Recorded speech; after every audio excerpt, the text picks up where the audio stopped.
ကျွန်တော်တို့ငယ်ဘဝရဲ့အမှတ်တရတွေထဲမှာအဝါရောင်ဝတ်စုံဖို့မြစ်ခုံးမှုတစ်ဆက်တည်းနဲ့တရေတွေကိုတုံ့လှုပ်စေခဲ့တဲ့တရေဆရာကြီးကိုမှတ်မိကြအောင်ပါအရှင်ဟာတာနဲ့ထိတ်လက်စရာတွေကိုပေါင်းဆက်ပြီးတရုတ်တရေကားလောကကိုတခိဆန်းခဲ့စီသူကတော့မင်းသားကြီးလန်ချင်းရင်ပါပဲဒါပေမဲ့ပရိသတ်တွေမသိခဲ့တာကတော့ရုပ်ရှင်ထဲမှာသူရဲကောင်းဖြစ်ခဲ့တဲ့ဒီလူသားဟာအပြင်လောကမှာတော့ကြေကွဲစရာကံကြမ္မာတွေကိုအန်တုရင်ဘဝကိုအဆုံးတက်သွားခဲ့ရတာပါ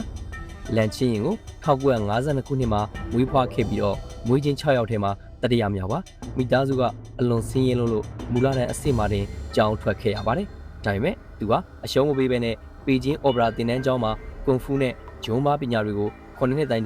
အယိုးကွဲအောင်သင်ယူခဲ့ပါတယ်ဒီပညာတွေကပဲသူ့ကိုရုပ်ရှင်လောကတွေကိုတွန်းပို့ပေးခဲ့ပါတယ်အစောပိုင်းမှာသူမင်းမရှာဇက်ရုပ်တွေအတွက်စတက်ကိုဘွားလုပ်ပေးခဲ့ရတဲ့အထိနေကြတဲ့ဘဝကနေစတင်ခဲ့ရတာပါလန်ချင်းရဲ့ဘဝမှာအလှည့်ပြောင်းတစ်ခုကတော့မင်းသားကြီးဘရုစ်လီနဲ့ဆုံတွေ့ခဲ့ခြင်းပါပဲဘရုစ်လီဟာသူ့ကိုသဘောကျခဲ့ပြီးတဲ့နောက်မှာသူဘရုစ်လီရဲ့အနီးကပ်စတက်ညှိနှိုင်းမှုဖြစ်လာခဲ့ပါတယ်ဘရုစ်လီဟာလန်ချင်းကိုဘလောက်တန်ဖိုးထားတယ်လဲဆိုရင်လန်ချင်းရိုက်ကူးရေးကိုရောက်မလာမချင်းငါဘယ်အခန်းကိုမှရိုက်မှာမဟုတ်ဘူးလို့ပြောရတဲ့အထိပါပဲသူတို့နှစ်ယောက်ဟာရင်းနှီးတဲ့မိတ်ဆွေတွေဖြစ်ခဲ့ကြပေမဲ့ဘရုစ်လီကွယ်လွန်သွားတဲ့အခါမှာလန်ချင်းဟာအားကိုးရမဲ့တယ်လို့ဖြစ်ခဲ့ရပါသေးတယ်1985ခုနှစ်မှာတော့ Master Vampire ဇာတ်ကားနဲ့အတူလန်ချင်းဟာတကမ္ဘာလုံးကသိတဲ့တရေဆရာကြီးဖြစ်လာခဲ့ပါတယ်ဒီဇာတ်ကားဟာဟောင်ကောင်ရုပ်ရှင်လောကမှာစံချိန်တင်အောင်မြင်ခဲ့ပြီးမြန်မာနိုင်ငံမှာလည်းအငှားဆိုင်တိုင်းမှာဒီကားမရှိရင်မပြီးသလောက်ပါပဲမော်ဆရာတာတီလို့လည်းလူပြောများခဲ့ပါတယ်သူပြသခဲ့တဲ့အသက်အောက်ပြီးတရေရှောင်တဲ့နီးတွေ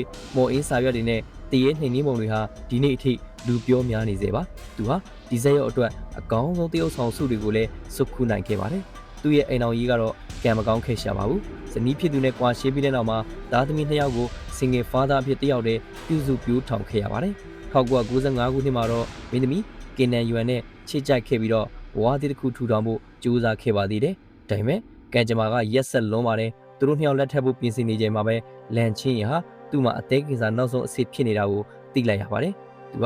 သူရောက်သူ့ချစ်သူကင်နန်ယူအန်စိတ်ဆင်းရဲမှဆိုးလို့အမှန်တိုင်းမပြောဘဲနဲ့ငါမင်းကိုမချစ်တော့ဘူးငါနာကနေအခုချင်းထွက်သွားတော့လို့ရက်ဆက်စွာလိန်ညာပြောဆိုပြီးလမ်းခွဲခဲ့ပါတယ်စီးုံတက်နေချိန်မှာတော့ပိန်ချုံနေတဲ့တီးရုပ်တွင်ကိုပရိသတ်တွေမြင်သွားရင်စိတ်မကောင်းဖြစ်မှာဆိုလို့ဘသူကမှအတွေ့မခံခဲ့ပါဘူး1998ခုနှစ်နိုဝင်ဘာလ10ရက်နေ့မှာတော့အသက်44နှစ်အရွယ်နဲ့ပဲလောကကြီးကိုနှုတ်ဆက်သွားခဲ့ပါတယ်သူကွယ်လွန်ချိန်မှာချစ်သူဖြစ်သူကင်နန်ရွယ်တယောက်အဖြစ်မှန်ကိုသိသွားပြီးတော့ယူမတက်ခံစားခဲ့ရပါသေးတယ်လန်ချင်းဟာရုပ်ရှင်ထဲမှာတော့တရေတွေကိုနှိမ်နှင်းနိုင်ခဲ့ပေမဲ့ကင်ဆာဆိုတဲ့ယောဂဇိုးကိုတော့အနံမြူနိုင်ခဲ့ရှာပါဘူးဒါပေမဲ့သူချန်ထားရခဲ့တဲ့အနုပညာတွေနဲ့တရေဆရာကြီးဆိုတဲ့ပုံရိပ်ကတော့ကျွန်တော်တို့ရင်ထဲမှာထာဝရရှင်သန်နေမှာပါဒါတော့ MM ရိတ်ကြီးကလည်းမင်းသားကြီးလန်ချင်းရဲ့ဗေဇက်ကားကိုအကြိုက်ဆုံးလဲဆိုတာကွန်မန့်မှာပြောသွားခဲ့ပြပါဦးနော်အခုလိုစိတ်ဝင်စားစရာကောင်းတဲ့ရုပ်ရှင်နောက်ွယ်ကအကြောင်းအရာတွေကိုသိချင်ရင်တော့ကျွန်တော်တို့ရဲ့ channel လေးကို like နဲ့ subscribe လုပ်ထားဖို့မမေ့ပါနဲ့ဦးနော်အားလုံးကိုကျေးဇူးတင်ပါတယ်ခင်ဗျာ